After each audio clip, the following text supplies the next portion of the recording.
This is a memory of my 25th anniversary,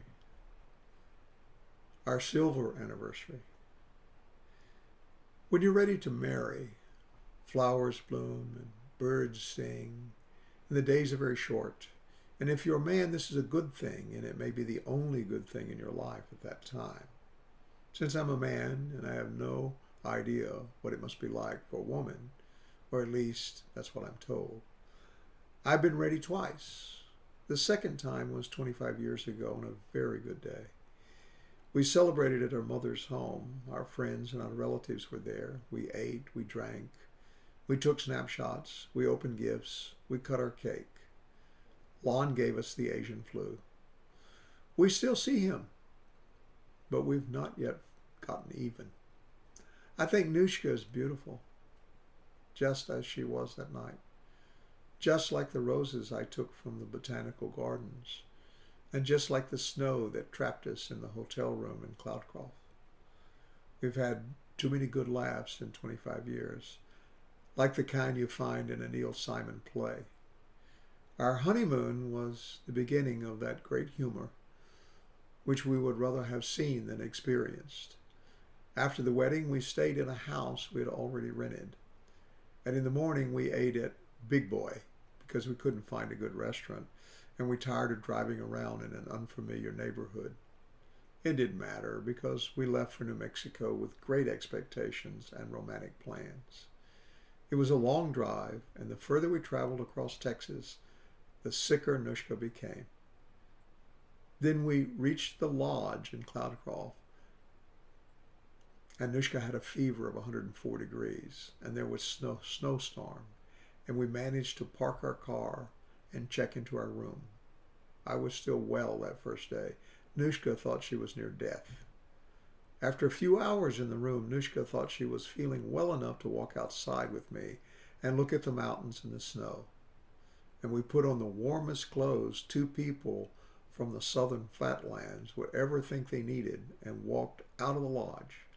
After about 10 steps and seeing that the mountain trail to town was a steep grade, Nushka decided she would not be able to walk and was certain that she was going to break her leg or neck, or at least fall and slide down the trail and die at the bottom. And I said, as any man would have said, "No, you won't." And as an indication of how the next 25 years was going to be, she said, "Yes, I will," and turned and went back into the hotel and up to our room. I walked to town, bought $50 worth of rubber snow boots, and returned to try again. It worked. We took the one and only walk through the mountains in the snow that God and the flu virus allowed. The next day, I too became a victim of the Oriental bug. Woe to a woman who is sick and trapped with a dying man. It's a universal thing. Lodge room was too small, the bed was too hard and lumpy, and the water was too cold, and the steam heat to the room was just vapor by the time it reached the second floor. The little window, the ever-shrinking room, looked over our car that was parked in 4 feet of snow. And when I looked at the car, I never thought I would have to dig it out with my hands.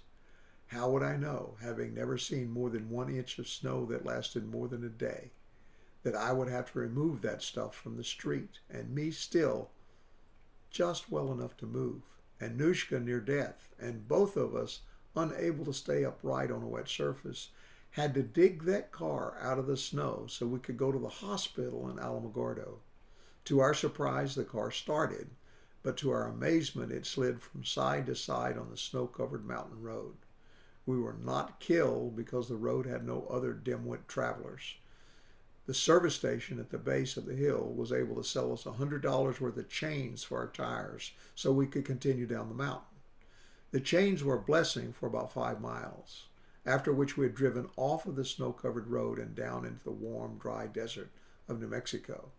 The road was all curves. The car with its chains and me at the throttle would go no faster than 20 miles an hour. I held back a convoy of cars and trucks 10 miles long as we crept down to the hospital at Alamogordo. I'd shot missiles at Alamogordo and White Sands, but that day, in my sickened state, I never mentioned it. The doctor said Nushka had the flu and he could do nothing that would help, so he gave her a shot. water, I suppose, and sent us back up the mountain to die. We paid him $60. It was too much. He was right about not helping. Nushka's grandmother and grandfather had called the lodge and ordered a special dinner for us. We couldn't eat. We think they should have ordered heat for the room and nurses for us, but they didn't know. Every night the hotel clerk would call and ask if we wanted the dinner, and we would turn it down. We kept hoping that the plague would end and we would begin our honeymoon. And after 5 days we gave up and began the long journey back to Houston. However, we were not going to be robbed of every plan we'd made, so we stopped at Carlsbad Caverns. To hide the snot that ran continuously from my nose, I wore a bandit's kerchief. There was nothing to steal in the caverns, so I was not arrested. It was 2 weeks before we recovered enough to get out of the bed. I think we had gone broke during the illnesses, but we didn't care because we didn't think we were going to live. Everything has been uphill since then, and neither of us have the rubber boots we bought to walk up the frozen hills. Flatlanders never keep anything, figuring that whatever you need will eventually float by after the next flood. 25 years later, 7 children grown, 3 floods, many friends and relatives having died, everything has floated past. We've let it go by, the good and the bad, and we've been amazed at how little water it has taken to clean up after the disasters. When we cried, it wasn't about the things we'd lost, but about us, about our ignorance and our hate. We cried at the funerals, but not as much as we would have cried if the deaths had been unexpected. We've lost Nushka's dad. There was no funeral, his choice, so it's probably not over yet. We still talk about him as if he were alive. Each child has been beautiful and smart. They have been given and have taken several yokes. Some of them gave them, some of them were dealt by fate. 2 could be dead now, but they have strong wills and they like to laugh and don't want to miss the chances they'll have to get even with life. From time to time, Nushka has not been mad at me, and sometimes I've actually pleased her. I can pack everything I want into one car and be gone in an hour, but every time I've done it, I've come back because I know, and she knows it, it's not over. Whatever it was we disagreed about becomes something we ought to overcome. It's hard to stay when you're poor, but it's harder to go. The whole point seems to be the relationship. Everything that happens is either a good or bad example. It's a test of intelligence to know the difference. Only 2 weeks remain until the new year. It's unlikely there'll be any another flood. It's unlikely we'll find anything of value floating past our home.